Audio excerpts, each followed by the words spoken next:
ನಮ್ಮ ಸೌಭಾಗ್ಯ ಏನು ಅಂತ ಹೇಳಿದ್ರೆ ಇದೇ ವರ್ಷ ಆಗಿದ್ದಂಥ ಈ ನಮಗೆ ಕುಂಭಮೇಳದ ಸಂದರ್ಭದಲ್ಲೂ ಕೂಡ ಎಷ್ಟು ಜನ ಸೇರಿದ್ರು ಅಂತ ಹೇಳಿ ಧಾರ್ಮಿಕ ಉತ್ಸವ ಮತ್ತು ಈ ಆರ್ಥಿಕ ಉತ್ಸವ ಅಂತ ಹೇಳ್ತೀವಿ. ನಾವು ಒಂದಿಷ್ಟು ಆರ್ಥಿಕತೆಯ ಕೂಡ ಮಾತನಾಡೋದಾದರೆ ಈ ರೀತಿಯಾಗಿ ಉತ್ಸವಗಳು ಮತ್ತು ದೊಡ್ಡ ದೊಡ್ಡ ಹಬ್ಬ ಧಾರ್ಮಿಕ ಕಾರ್ಯಕ್ರಮಗಳ ಹಿಂದೆ ಆರ್ಥಿಕತೆಯ ಸ್ವರೂಪ ಕೂಡ ಬದಲಾಗ್ಬಿಡುತ್ತೆ ಅಂತ ಹೇಳಿ. ಈಗ ಸಾಕಷ್ಟು ಟೀಕೆ ಟಿಪ್ಪಣಿ ಬರುತ್ತೆ ಧಾರ್ಮಿಕ ಆಚರಣೆಯ ಸಂದರ್ಭದಲ್ಲಿ. ಬಟ್ ನಾವು ಧಾರ್ಮಿಕ ಆಚರಣೆಯನ್ನು ಮತ್ತು ಆರ್ಥಿಕತೆಯನ್ನು ಬೇರೆ ಮಾಡಿ ನೋಡಲಿಕ್ಕೆ ಸಾಧ್ಯನೇ ಇಲ್ಲ ಅಂತ ಹೇಳಿ. ಈಗ ಈ ದಸರಾ ಫಾರ್ ಎಕ್ಸಾಂಪಲ್ ದಸರಾದಲ್ಲಿ ನೋಡ್ತಾ ಇದ್ದೀವಿ ಎಷ್ಟು ಜನ ಬಂದಿದ್ದಾರೆ ಅಂತ ಹೇಳಿ. ಈ ಜನ ಎಲ್ಲ ಬಂದವರು ಸುಮ್ಮನೆ ಅಂತ ಬರ್ತಾರಾ? ಅಲ್ಲಿ ಆರ್ಥಿಕತೆ ಗೂಮಪ್ ಆಗುತ್ತೆ, ಬೂಸ್ಟಪ್ ಆಗುತ್ತೆ ಅಂತ ಹೇಳಿ. ಈ ಹೋಟೆಲ್ಸ್ ಆಗಿರ್ಬೋದು, ಇದಕ್ಕೆ ಸಣ್ಣ ಪುಟ್ಟ ವ್ಯಾಪಾರಸ್ಥರಾಗಿರ್ಬೋದು, ಅಂದರೆ ವ್ಯಾಪಾರ ಕೂಡ ಪುನಶ್ಚೇತನಗೊಳ್ಳುತ್ತೆ ಇಲ್ಲಿಂದ ಅಂತ ಹೇಳಿ. ಇದು ಆರ್ಥಿಕತೆ ಕೂಡ ಕರ್ನಾಟಕದ ರಾಜ್ಯದ ಬೊಕ್ಕಸಕ್ಕೂ ಕೂಡ ಹಣ ಬರುತ್ತೆ. ನೀವು ಕುಂಭಮೇಳದ ಸಂದರ್ಭದಲ್ಲಿ ಅದೆಷ್ಟೋ ಸಾವಿರಾರು ಕೋಟಿ ಲಾಭ ಬಂತು ಅಂತ ಹೇಳ್ತಾರೆ. ಅದೇ ರೀತಿಯಾಗಿ ಪ್ರತಿಯೊಂದು ತಮ್ಮ ಬದುಕನ್ನು ಕೂಡ ಕಟ್ಕೋತಾ ಇರ್ತಾರೆ ಅಂತ. ಈಗ ಮೈಸೂರು ಕೂಡ ಒಂದು ಪ್ರವಾಸೋದ್ಯಮ ಆಗಿದೆ. ಪ್ರವಾಸಿಗಳು ಬರ್ತಾ ಇದ್ದಾರೆ. ರಾಜ ಮಹಾರಾಜರ ಕಾಲದಿಂದಲೂ ಕೂಡ ಪ್ರವಾಸಿಗಳು ಅಥವಾ ಇದೊಂದನ್ನ ಪ್ರವಾಸೋದ್ಯಮ ಮಾಡಬೇಕು ಅಂತ ರಾಜರ ಕನಸು ಕೂಡ ಆಗಿತ್ತು. ಅದೇ ರೀತಿ ಪ್ರವಾಸಿಗಳು ಕೂಡ ಬರ್ತಾರೆ. ದೇಶ ವಿದೇಶಗಳಿಂದ ಬರೋದ್ರಿಂದ ಅಲ್ಲಿ ವ್ಯಾಪಾರ ವಹಿವಾಟು ಹೆಚ್ಚಾಗುತ್ತೆ, ಆರ್ಥಿಕ ಪರಿಸ್ಥಿತಿ ಇನ್ನಷ್ಟು ಹೆಚ್ಚಾಗ್ತಾ ಹೋಗುತ್ತೆ. ಮೈಸೂರು ಅಂದಾಕ್ಷಣ ಹೆಚ್ಚಿನ ಪ್ರವಾಸಿಗರು ಅಥವಾ ಏನಾದ್ರು ಕರ್ನಾಟಕ ಅಂತಂದ್ರೆ ಯಾವ ಪ್ಲೇಸಿಗೆ ಹೋಗ್ಬೇಕು ಅಂತಂದ್ರೆ ಮೊದಲಿಗೆ ಮೈಸೂರಿಗೆ ಹೋಗೋದಕ್ಕೆ ಎಲ್ಲರೂ ಕೂಡ ಸಜೆಸ್ಟ್ ಮಾಡ್ತಾರೆ. ಅದೇ ರೀತಿಯಲ್ಲಿ ಇದೊಂದು ದಸರಾ ಅನ್ನೋದು ನಾವು ಧಾರ್ಮಿಕವಾಗಿ ನೋಡೋದಕ್ಕಿಂತ ಆರ್ಥಿಕವಾಗಿಯೂ ಕೂಡ ಅಲ್ಲಿ ಎಷ್ಟೋ ಜನರ ಬದುಕನ್ನ ಕಟ್ಕೊಳ್ಳೋದಕ್ಕೆ ಇದು ಒಂದು ರೀತಿಯ ಸಹಾಯ ಆಗುತ್ತೆ. ನೋಡಿ, ನಮ್ಮ ಇತಿಹಾಸವನ್ನು ನೋಡಿದ್ರೆ ನಮ್ಮ ಪೂರ್ವಜರು ಅಥವಾ ರಾಜ ಮಹಾರಾಜರು ಈ ರೀತಿಯ ಉತ್ಸವಗಳನ್ನು ಮಾಡುವ ಕಾನ್ಸೆಪ್ಟ್ ಏನಾಗಿತ್ತು ಅಂತ ಹೇಳಿದ್ರೆ ಜನರಲ್ಲಿ ಹೊಸ ಉತ್ಸಾಹವನ್ನು ತುಂಬುವಂಥದ್ದು. ಎಲ್ಲಿ ಉತ್ಸಾಹ ಇರುತ್ತೋ ಅಲ್ಲಿ ಉತ್ಸವ ಇರುತ್ತೆ ಅಂತ. ತುಂಬ ಉತ್ಸಾಹದಿಂದ ನಾವು ಭಾಗಿಯಾದರೆ ಯಾವುದಾದ್ರೂ ಒಂದು ಕ್ರೀಡೆಯಲ್ಲಿ ತುಂಬ ನಮಗೆ ಎನರ್ಜಿ ತುಂಬ ಇದ್ದು ಉತ್ಸಾಹ ಇದ್ದರೆ ನಾವೇ ಗೆಲ್ತೀವಿ ಅಂತ. ಈ ರೀತಿಯ ಉತ್ಸವಗಳಿಂದ ಉತ್ಸಾಹ ಕೂಡ ಹೆಚ್ಚಾಗುತ್ತೆ ಜನರಲ್ಲಿ ಅಂಥೇಳಿ. ಇದ್ರ ಜೊತೆಗೆ ವಿಜಯದಶಮಿ ಬಗ್ಗೆ ಮಾತನಾಡ್ತಾ ಇದ್ವಿ. ಇದು ವಿದ್ಯಾದಶಮಿ ಕೂಡ ಹೌದು ಅಂತ ಹೇಳ್ತಾರೆ. ಅಂದರೆ ವಿಜಯ ಅದು ಒಂದು ರೀತಿಯಾಗಿ ಇದನ್ನು ವಿದ್ಯಾದಶಮಿಯಾಗಿ ಕೂಡ ಹಿಂದೆ ನೋಡ್ತಾ ಇದ್ರು. ಅಂದರೆ ಈ ಹಿಂದೆ ಈ ಗುರುಕುಲಗಳ ವ್ಯವಸ್ಥೆ ಇದ್ದಂತಹ ಸಂದರ್ಭದಲ್ಲಿ ಇವತ್ತು ವಿದ್ಯಾದಾನವನ್ನು ಮಾಡ್ತಾಯಿದ್ರು, ಅಂದರೆ ವಿದ್ಯಾಭ್ಯಾಸವನ್ನು ಇವತ್ತಿನಿಂದ ಶುರು ಮಾಡ್ತಾಯಿದ್ರು ಅಂತ. ನಾವು ಈಗ ನೋಡಿ, ನಮಗೆಲ್ಲ ಆಧುನಿಕ ಶಿಕ್ಷಣ ಪದ್ಧತಿ ಬಂದಾಗ ನಾವು ಜುಲೈ ಅಂದರೆ ಜೂನಲ್ಲಿ ನಮಗೆ ವಿದ್ಯಾಭ್ಯಾಸ ಶುರುವಾಗುತ್ತೆ, ಅಂದರೆ ಶೈಕ್ಷಣಿಕ ವರ್ಷ ಶುರುವಾಗ್ತಾ ಇತ್ತು. ಬಟ್ ಈ ಹಿಂದೆ ಏನಾಗ್ತಾ ಇತ್ತು ಅಂತ ಹೇಳಿದ್ರೆ ವಿಜಯದಶಮಿ ಎಂದು ಅದು ವಿದ್ಯಾದಶಮಿಯಾಗಿ ಶುರುವಾಗ್ತಾ ಇತ್ತು ಅಂತ ಹೇಳಿ. ಕಾರಣ ಏನು ಅಂತ ಹೇಳಿದ್ರೆ ಈ ವಿಜಯದಶಮಿ ಒಂದು 3 ತಿಂಗಳು ಈ ಕಡೆ ನೋಡಿದ್ರೆ ತುಂಬ ಮಳೆಗಾಲ ಇರುತ್ತೆ. ಈಗ ಚಳಿಗಾಲ ಶುರುವಾಗುತ್ತೆ ಇನ್ನು ಮುಂದೆ ಎಲ್ಲರೂ ಕೂಡ. ಈ ಸಂದರ್ಭದಲ್ಲಿ ಸಾಕಷ್ಟು ಮಳೆ ಬರೋದಿಲ್ಲ. ಈ ಮಳೆ ನಿಂತ ಕಾರಣಕ್ಕಾಗಿ ಜೊತೆಗೆ ಸೂರ್ಯ ಈಗ ಬರ್ತಾ ಇರ್ತಾನೆ. ಈ ಹಿಂದೆ ಸಾಕಷ್ಟು ಮಳೆ ಬಂದಂಥ ಸಂದರ್ಭದಲ್ಲಿ ಸೂರ್ಯನೇ ಕಾಣಿಸ್ಕೊತಾ ಇರಲಿಲ್ಲ. ನಾವು ಈಗ ನಮ್ಮ ಅಜ್ಜಿಯನ್ನು ಕೇಳಿದ್ರೆ ಇದು ಮಳೆ ಏನೂ ಇಲ್ಲ, ನಾವಿದ್ದಾಗ ಮಳೆ ಬರ್ತಾ ಇತ್ತು ನೋಡಿರಬೇಕಿತ್ತು, ಸೂರ್ಯನೇ ಕಾಣಿಸ್ತಾ ಇರಲಿಲ್ಲ ಅಂತ ಹೇಳ್ತಾ ಇದ್ರಲ್ವಾ. ಆಗ ಈ 15 ದಿನಗಳು ನೋಡಿ, ಆರಂಭದಲ್ಲಿ ಪಿತೃಪಕ್ಷ 15 ದಿನ ಬಂತು. ಅದಾದ ನಂತರ ಈಗ 9 ದಿನಗಳ ಕಾಲ ನವರಾತ್ರಿ. ಈ ಪೀರಿಯಡನ್ನು ಏನು ಮಾಡ್ತೀವಿ ಅಂತ ಹೇಳಿದ್ರೆ ಕಂಪ್ಲೀಟಾಗಿ ಧಾರ್ಮಿಕ ಆಚಾರ ವಿಚಾರಗಳಲ್ಲಿ ತೋಡ್ಕೊಂಡಿರ್ತೀವಿ ಮತ್ತು ಮಳೆ ಬರ್ತಾ ಇರುತ್ತೆ. ಬಟ್ ಈ ವಿಜಯ ದಶಮಿ ಬಳಿಕ ಪ್ರಕೃತಿಯಲ್ಲೂ ಕೂಡ ಒಂದಿಷ್ಟು ಬದಲಾವಣೆ ಆಗಿಬಿಡುತ್ತೆ. ಈ ಪ್ರಕೃತಿಯಲ್ಲಿ ಬದಲಾವಣೆ ಆಗುತ್ತೆ. ನಾವು ಯಾವುದೇ ರೀತಿಯಾಗಿ ಹೊಸ ಕೆಲಸವನ್ನು ಮಾಡಬೇಕು ಅಂತ ಹೇಳಿದ್ರು ಕೂಡ ಪ್ರಕೃತಿ ನಮಗೆ ಅನುಕೂಲ ಮಾಡಬೇಕು, ಅಂದರೆ ಪ್ರಕೃತಿಯ ಸಹಕಾರ ಕೂಡ ನಮಗೆ ಇರಬೇಕಾಗುತ್ತೆ. ಇದೇ ಕಾರಣಕ್ಕಾಗಿ ಈ ಹಿಂದೆ ಗುರುಕುಲ ಪದ್ಧತಿಯಲ್ಲೂ ಕೂಡ ವಿದ್ಯಾದಶಮಿ ಅಂತ ಶುರು ಮಾಡ್ತಾ ಇದ್ರು. ಇವತ್ತು ಸಾಮಾನ್ಯವಾಗಿ ಒಂದು ಮಾತಿದೆ, ಸರಸ್ವತಿ ಪೂಜೆಗಾದರೂ ಮನೇಲಿ ಒಂದು ಬುಕ್ ಇರಬೇಕು ಅಂತ ಹೇಳ್ತಾ ಇದ್ರು. ಅಂದರೆ ನೀವು ಪುಸ್ತಕವನ್ನು ಓದಲಿಲ್ಲ ಅಂದ್ರೂ ಪರವಾಗಿಲ್ಲ, ಮಕ್ಕಳು ಇಲ್ಲ ಅಂದ್ರೂ ಪರವಾಗಿಲ್ಲ, ಸರಸ್ವತಿ ಪೂಜೆಗೆ ಒಂದು ಬುಕ್ ಇರಬೇಕು ಅಂತ. ಇದೇ ಕಾರಣಕ್ಕೆ ಅಂದರೆ ಇವತ್ತು ನಾವು ಪುಸ್ತಕಗಳನ್ನು ಕೂಡ ಪೂಜೆ ಮಾಡ್ತಾ ಇದ್ದೀವಿ. ಚಿಕ್ಕ ವಯಸ್ಸಲ್ಲಿ ನಾವು ಸಣ್ಣವರಾಗಿದ್ದಾಗ ನಮ್ಮ ಪುಸ್ತಕಗಳನ್ನು ಕೂಡ ಇಟ್ಟು ಪೂಜೆ ಮಾಡಿ ಸರಸ್ವತಿ ಪೂಜೆಯನ್ನು ಮಾಡ್ತಾ ಇದ್ವಿ. ಅಂದರೆ 3 ದೇವಿಗಳ ಪೂಜನೆ ಅಂತ, ಒಂದು ಮಹಾಕಾಳಿಯ ಪೂಜೆ, ಒಂದು ಮಹಾಲಕ್ಷ್ಮಿಯ ಪೂಜೆ, ಮತ್ತೊಂದು ಮಹಾಸರಸ್ವತಿಯ ಪೂಜೆ ಅಂತ ಹೇಳಿ. ಆ ಸಂಪತ್ತಿಗಾಗಿ ನಾವು ಲಕ್ಷ್ಮಿಯನ್ನು ಆರಾಧನೆ ಮಾಡ್ತಾ ಇದ್ವಿ, ಶತ್ರು ಸಂಹಾರಕ್ಕಾಗಿ ನಾವು ಮಹಾದುರ್ಗಿಯನ್ನು ಆರಾಧನೆ ಮಾಡುವಂಥದ್ದು. ಅದೇ ರೀತಿಯಾಗಿ ವಿದ್ಯಾ ಅಂದರೆ ನಮಗೆ ಅರಿವಿಗೆ ಜ್ಞಾನಕ್ಕಾಗಿ ನಾವು ಮಹಾಸರಸ್ವತಿಯನ್ನು ಪೂಜನೆ ಮಾಡ್ತೀವಿ. ಇವತ್ತಿಂದ ವಿಜಯದಶಮಿ ಅಂದರೆ ವಿದ್ಯಾದಶಮಿ ಕೂಡ ಆರಂಭವಾಗ್ತಿತ್ತು ಅಂತ ಈ ಹಿಂದೆ ಒಂದಿಷ್ಟು ಪುರೋಹಿತರು ಕೂಡ ಹೇಳ್ತಾ ಇದ್ರು. ಅದು ಮೇ ಬಿ ಆಗಿರಬಹುದು ಅಂತ ನನಗನ್ನಿಸ್ತಾ ಇರುವಂಥದ್ದು. ಭಾರತ ನಿಂತಿರುವಂಥದ್ದು ನಂಬಿಕೆ ಆಚಾರ ವಿಚಾರಗಳ ಮೇಲೆ. ಮತ್ತು ಇನ್ನೊಂದು ಮಾತೇನಂತ ಹೇಳಿದ್ರೆ ಇತ್ತೀಚಿನ ದಿನಗಳಲ್ಲಿ ದ್ವೇಷ ಹೆಚ್ಚಾಗ್ತಾ ಇದೆ ಅಂತ. ನಾವು ತುಂಬ ಪ್ರಾಕ್ಟಿಕಲ್ ಆಗಿ ಮಾತನಾಡೋದಾದರೆ ದ್ವೇಷ ಇತ್ತೀಚಿನ ದಿನಗಳಲ್ಲಿ ಎಲ್ಲರಲ್ಲೂ ಕೂಡ ಒಂದು ರೀತಿಯಾಗಿ ಸಮಾಜದಲ್ಲಿ ದ್ವೇಷದ ಮನೋಭಾವ ಕಾಣಿಸ್ತಾ ಇದೆ. ಕೋಮುಗಳ ನಡುವೆ ದ್ವೇಷ ಉಂಟಾಗ್ತಾ ಇದೆ. ಈ ದ್ವೇಷಕ್ಕೆ ಮದ್ದೇನು ಅಂತ ಹೇಳಿದ್ರೆ ಧರ್ಮವೇ ದ್ವೇಷಕ್ಕೆ ಮದ್ದು ಅಂತ. ಎಲ್ಲಿ ದ್ವೇಷ ಇರುತ್ತೋ ಆ ದ್ವೇಷಕ್ಕೆ ಮದ್ದು ಏನು ಅಂತ ಹೇಳಿದ್ರೆ ಧರ್ಮ ಅಂತ ಹೇಳಿ. ಬಟ್ ಇತ್ತೀಚಿನ ದಿನಗಳಲ್ಲಿ ಏನಾಗ್ತಾ ಇದೆ, ಧರ್ಮದವನ್ನೇ ಗಲಭೆ ಮಾಡ್ಲಿಕ್ಕೆ ಶುರು ಅದೇ ಮಾಡ್ಕೊಂಡ್ಬಿಟ್ಟಿದ್ದಾರೆ. ಈಗ ಧರ್ಮದ ವಿಚಾರವೇ ದ್ವೇಷವಾಗ್ಬಿಡ್ತಾ ಇದೆ. ಆ ರೀತಿ ಆಗಬಾರ್ದು ಅಂತ. ಧರ್ಮ, ಆಚಾರ, ವಿಚಾರ ಅದೆಲ್ಲವೂ ಕೂಡ ಅವರವರಿಗೆ ಬಿಟ್ಟಂತಹ ಸಂಪ್ರದಾಯ, ಅವರವರಿಗೆ ಬಿಟ್ಟಂತಹ ವಿಚಾರ. ಅದನ್ನ ಗಲಭೆ ಮಾಡ್ಕೊಳ್ಳೋದಾಗಿರಬಹುದು ಅಥವಾ ಅದನ್ನ ಪ್ರಶ್ನೆ ಮಾಡೋ ಅಧಿಕಾರ ಯಾರಿಗೂ ಕೂಡ ಇರೋದಿಲ್ಲ. ಹಾಗೆ ನಮ್ಮ ಹಿಂದೂ ಧರ್ಮ ಅಂತ ಬಂದಾಗ ನಮ್ಮದೇ ಆದಂತಹ ಆಚಾರ, ವಿಚಾರ, ಸಂಪ್ರದಾಯ ಎಲ್ಲವೂ ಕೂಡ ಇರುತ್ತೆ. ನೋಡಿ, ಈ ದಸರಾ ಅನ್ನೋದು ಕೇವಲ ಹಿಂದೂಗಳ ಹಬ್ಬ ಮಾತ್ರ ಆಗಿಲ್ಲ. ಈಗ ಮುಸ್ಲಿಮರು ಕೂಡ ಇದರಲ್ಲಿ ಸಾಕಷ್ಟು ಮಂದಿ ಜಾತ್ಯತೀತವಾಗಿ ನಡೆಯುವಂತಹ ಹಬ್ಬ ಅಂತ ಹೇಳಬೇಕು. ಅಲ್ಲಿ ನನ್ನ ಆರ್ಥಿಕತೆಯ ಬಗ್ಗೆ ಮಾತನಾಡ್ತಾ ಇದ್ವಿ ಆಗಲೇ ನಾವು. ಇದರಲ್ಲಿ ಸಾಕಷ್ಟು ಸಂಖ್ಯೆಯಲ್ಲಿ ಎಲ್ಲ ಸಮುದಾಯದವರು ಕೂಡ ಭಾಗಿಯಾಗಿರ್ತಾರೆ. ಅಲ್ಲಿ ಲೈಟಿಂಗ್ಸ್ ಹಾಕೋರು, ಮತ್ತು ಕುದುರೆಗಳನ್ನು ಸಾಕೋರು, ಅದೇ ರೀತಿಯಾಗಿ ಮಾವುತರು, ಕಾವಾಡಿಗರು ಎಲ್ಲರೂ ಕೂಡ ಎಲ್ಲ ಜನಾಂಗದವರು ಕೂಡ ಇರ್ತಾರೆ. ಅಂದರೆ ಈ ಒಂದು ರೀತಿಯಾಗಿ ಎಲ್ಲರನ್ನು ಕೂಡ ಒಳಗೊಂಡಂಥ ಉತ್ಸವ ಇದು ಅಂತ ಹೇಳಬೇಕು. ಎಲ್ಲರನ್ನ ಒಳಗೊಂಡಂತಹ ಉತ್ಸವ ಇದು ನಾಡ ಹಬ್ಬ ಆಗ್ತಾ ಇದೆ. ಇದೇ ಕಾರಣಕ್ಕಾಗಿ ನಾಡ ಹಬ್ಬ ಅಂತ ಆಗ್ತಿದೆ ಅಂತ. ಮತ್ತೆ ಇನ್ನೊಂದು ಮಹೇಶ್, ಈಗ ತಾನೇ ನಾವು ಧರ್ಮದ ವಿಚಾರವಾಗಿ ಮಾತಾಡ್ತಿದ್ದೋ. ಧರ್ಮ ಅಂತ ಬಂದಾಗ ಅಲ್ಲಿ ನೀವು ಹೇಳ್ತಾ ಇದ್ರಿ ಕಾವಾಡಿಗರಾಗಿರ್ಬಹುದು ಅಥವಾ ಆನೆಗೆ ಬಟ್ಟೆ ಹೊಲಿಯೋರು ಕೂಡ ಬೇರೆ ಧರ್ಮದವ್ರೆ. ಹೌದು ಹೌದು. ನಾವೀಗ ಧರ್ಮದ ವಿಚಾರ ಅಂತ ಪ್ರಸ್ತಾಪ ಮಾಡಿದಾಗ ಅಲ್ಲಿ ಲೈಟಿಂಗ್ಸ್ ಅಂತ ಹೇಳಿದ್ರಿ, ಲೈಟಿಂಗ್ಸ್ ಕೂಡ ಅಲ್ಲಿ ಬೇರೆ ಧರ್ಮದವರೇ ಹಾಕ್ತಾ ಇದ್ದಾರೆ. ಇನ್ನು ಈಗ ನಾವು ಮೂರ್ತಿ ಬಗ್ಗೆ ಹೇಳ್ತಾ ಇದ್ದೋ, ತಾಯಿ ಚಾಮುಂಡೇಶ್ವರಿಯ ಬಗ್ಗೆ ಮಾತನಾಡೋದಾದ್ರೆ, ಈಗ ಇಲ್ಲಿ ಏನು ಚಾಮುಂಡೇಶ್ವರಿಯ ಮೆರವಣಿಗೆಯನ್ನ ಮಾಡ್ತಾರೆ, ಮತ್ತೆ ಅದನ್ನ ಕೆಲವೊಂದಷ್ಟು ಜನ ತಪ್ಪು ತಿಳ್ಕೊಂಡಿರ್ತಾರೆ. ಆ ಮೂರ್ತಿಯನ್ನು ತೆಗೆದುಕೊಂಡು ಹೋಗಿ ಮತ್ತೆ ಮೈಸೂರಿನ ಬೆಟ್ಟದಲ್ಲಿರ್ತಾರೆ, ಬೆಟ್ಟದಲ್ಲಿ ಆ ತಾಯಿಯನ್ನು ಆರಾಧನೆ ಮಾಡ್ತಾರೆ, ಬೆಟ್ಟದಲ್ಲಿ ಉತ್ಸವ ಮೂರ್ತಿಯನ್ನ ಏನು ಪೂಜೆ ಮಾಡ್ತಾರೆ ಅದನ್ನ ತೆಗೆದುಕೊಂಡು ಬಂದು ಇಲ್ಲೂ ಕೂಡ ಪೂಜೆಯನ್ನ ಮಾಡ್ತಾರೆ ಅಂತ ತಪ್ಪು ಕಲ್ಪನೆ ಇದೆ. ಉತ್ಸವ ಮೂರ್ತಿ ಬೆಟ್ಟದಲ್ಲಿರುವಂಥದ್ದು ಅಲ್ಲಿಗೆ ಮಾತ್ರ ಸೀಮಿತ ಆಗಿರುತ್ತೆ. ಆದರೆ ಅರಮನೆ ಅಂತ ಬಂದಾಗ, ಅರಮನೆ ವಿಚಾರಕ್ಕೆ ನಾವು ಬಂದಾಗ, ಅರಮನೆಯಲ್ಲೇ ತಾಯಿಯ ಚಾಮುಂಡೇಶ್ವರಿಯ ವಿಗ್ರಹ ಇರುತ್ತೆ. ಆ ತಾಯಿ ಚಾಮುಂಡೇಶ್ವರಿಯ ವಿಗ್ರಹವನ್ನು ತೆಗೆದುಕೊಂಡು ಅದನ್ನು ಉತ್ಸವ ಮೂರ್ತಿಯಾಗಿ ಬಳಕೆ ಮಾಡ್ತೀವಿ. ಎಷ್ಟೋ ಜನರು ಏನು ಅನ್ಕೋತಾರೆ, ಅಲ್ಲಿರುವಂತಹ ತಾಯಿ ಚಾಮುಂಡೇಶ್ವರಿಯನ್ನು ಪೂಜೆ ಮಾಡ್ತಾರೆ, ಉತ್ಸವ ಮೂರ್ತಿಯಾಗಿ ಬಳಕೆ ಮಾಡ್ತಾರೆ ಅಂತ ಹೇಳ್ತಾರೆ. ಗಮನಿಸ್ತಾ ಇದ್ದೀರಾ ಮಹೇಶ್? ಈಗ ಸದ್ಯಕ್ಕಂತೂ ತಾಯಿ ಎಲ್ಲರ ಪ್ರೀತಿಯಿಂದ ಅಥವಾ ಭಕ್ತಿ ಭಾವದಿಂದ ತಾಯಿಯನ್ನು ನೋಡುವಂತಹ ಸಂದರ್ಭ ಇದು. ರಾಮಪ್ಪ ಸಿ ವಡೇರ, ದಟ್ಟಿ ಕುಣಿತ ಕಲಾವಿದರ ಸಂಘ ಬೆಳಗಾವಿ, ಶ್ರೀ ಗೌಡಪ್ಪ ಪಾಟೀಲ, ಶ್ರೀ ಮುತ್ತೇಶ್ವರ ದಟ್ಟಿ ಕುಣಿತ ಕಲಾವಿದರ ಸಂಘ ಬೆಳಗಾವಿ ಜಿಲ್ಲೆ. ಬಂಧುಗಳೇ, ದಟ್ಟಿ ಕುಣಿತ ಅಥವಾ ದಟ್ಟಿ ಆಟವು ಅದ್ವಿತೀಯ ಸಾಧನೆಯ ಕಸರತ್ತುಗಳಿಂದ ಕೂಡಿದ ಕಲಾ ಪ್ರಕಾರ. ಶುಂಭ, ನಿಶುಂಭ ಮತ್ತು ಮಹಿಷಾಸುರರ ಸಂಹಾರಕ್ಕಾಗಿ ದುರ್ಗೆಯ ಅವತಾರ ತಾಳಿದ ಪಾರ್ವತಿಯು ಅಂಬಾರಿಯನ್ನ 10ನೇ ಚಾಮರಾಜ ಒಡೆಯರ್ ಕಾಲದಲ್ಲಿ ಮಾಡೋದಕ್ಕೆ ಆರಂಭ ಮಾಡಿದ್ರು. ಅದನ್ನ ಮಾಡಿದವರು ಶಿಲ್ಪಕಲಾ ನಿಪುಣ ಸಿಂಗಣ್ಣಾಚಾರ್ಯ ಅನ್ನೋರು. ಅದರಲ್ಲಿ 80 kg ಚಿನ್ನ ಇದೆ. ಅದರಲ್ಲಿ 6000 ತೊಲ ಅಂತ ಹೇಳ್ತಾರೆ, ಹಾಗಿದ್ರೆ 70 kgಗೆ ಬರುತ್ತೆ. ಬಟ್ 80 kg ಚಿನ್ನ ಇದೆ ಅಂತ ಅದರಲ್ಲಿ ಇದಿದೆ.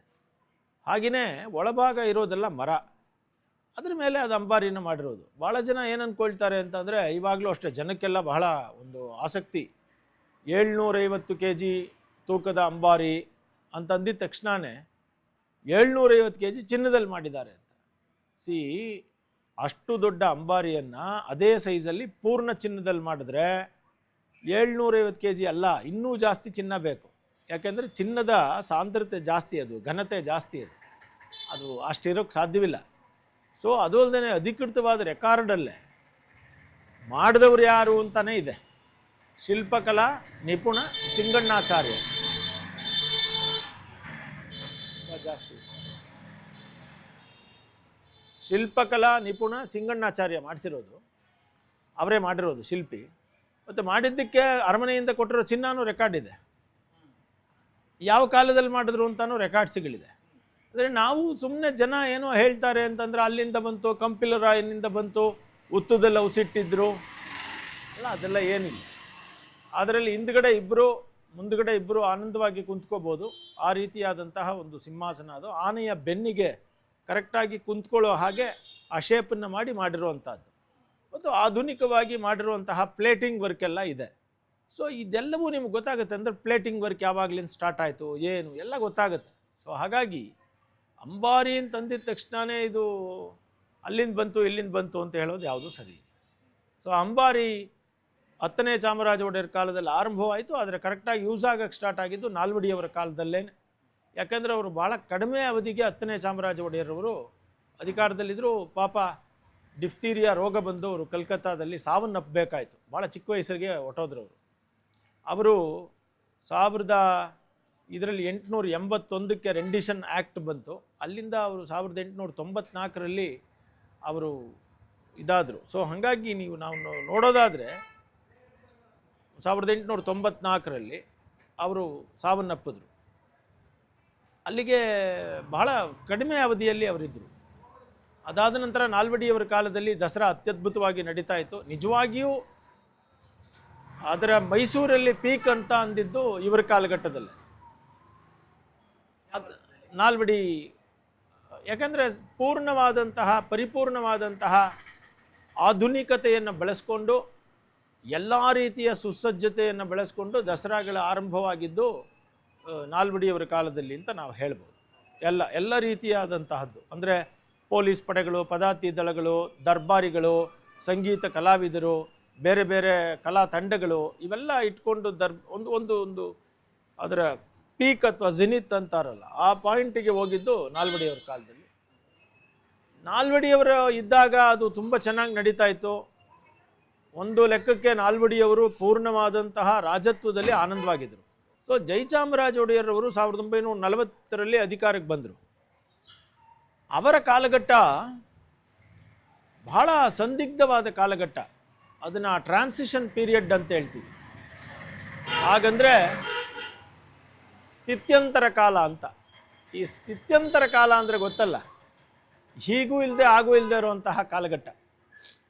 1940ರಲ್ಲಿ ಅವರು ಅಧಿಕಾರಕ್ಕೆ ಬಂದರು. ಅವರು ಆನೆ ಮೇಲೆ ಕುಳಿತು ದಸರಾವನ್ನು ಜ್ಞಾನವೇ ದಿವ್ಯ ಜ್ಯೋತಿ, ಜ್ಞಾನವೇ ದಿವ್ಯ ಜ್ಯೋತಿ ಎಂಬ ನಂಬಿಕೆಯೊಂದಿಗೆ 1999ರಲ್ಲಿ ಸ್ಥಾಪನೆಯಾಗಿದ್ದು ಕರ್ನಾಟಕ ವಸತಿ ಶಿಕ್ಷಣ ಸಂಸ್ಥೆಗಳ ಸಂಘ ಕ್ರೈಸ್ ರಾಜ್ಯದಾದ್ಯಂತ ಸಾವಿರಾರು ಮಕ್ಕಳಿಗೆ ಭರವಸೆಯ ಬೆಳಕಾಗಿದೆ.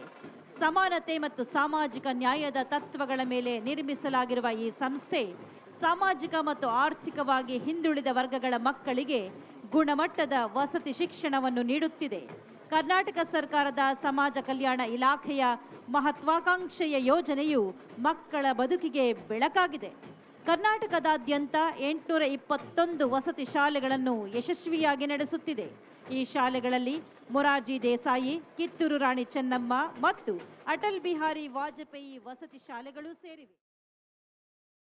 1972 ತನಕ 69 ತನಕ ಭುವನೇಶ್ವರಿ ಇಡಬೇಕೆ, ಯಾರು ಇಡಬೇಕು ಅಂತ ಚರ್ಚೆ. ಯಾರನ್ನಿಡೋದು ಅಂತ ಹೇಳಿದ್ರೆ ತಾಯಿ ಚಾಮುಂಡಿ ಅಲ್ಲಿ ಅಧಿದೇವತೆ, ಮೈಸೂರಿನ ಅಧಿದೇವತೆ.